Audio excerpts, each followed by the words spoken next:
Ceann Comhairle, as you know, at the Business Committee last week, I forcefully put across the point of my opposition to the imposition of a guillotine this week.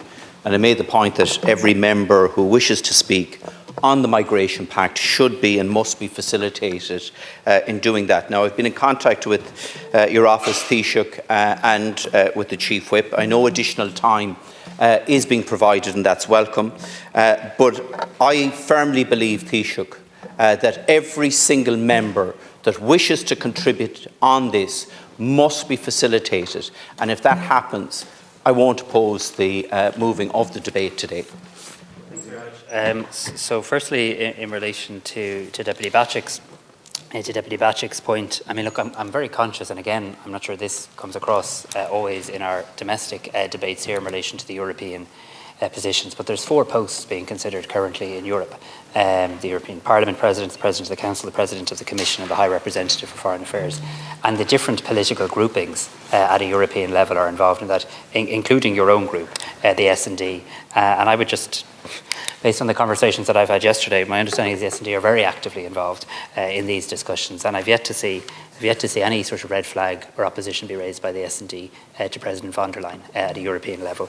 The European Council will meet again next Thursday and Friday, I think, where I hope the Council will be in a position to make a decision on a name to go to the Parliament, and then it will be up to each MEP, including our Irish MEPs, in a secret ballot, I believe, to vote yea or nay on whichever name gets sent there. I'm not sure in all truth whether the House will be able to facilitate a debate in advance of that. I have an openness to that and no difficulty with that. In relation to the issue of the Migration Pact, the EU Migration Pact, so look, I think there's some sensible suggestions here from Deputy Naughten, from others. I don't disagree with what Deputy McLaughlin said. There's no deceitfulness here going on. We did say we'd provide ample time on this. I think there's 8.5 hours scheduled tomorrow, from my recollection. And what we're clearly saying today in the Dáil, that if time is running out tomorrow on the EU migration debate, and if there are still people who've indicated that they wish to speak, the Whip will come back into the House and do a new business proposal on the floor to extend the time. So everyone who wants to speak, every member of Dáil Éireann who wishes to speak on the Pact will have the time to speak on the Pact. So let's clarify that. Anyone who wants to speak will have time to speak on the Pact. And I think that is the definition of ample time, that everybody will have an opportunity.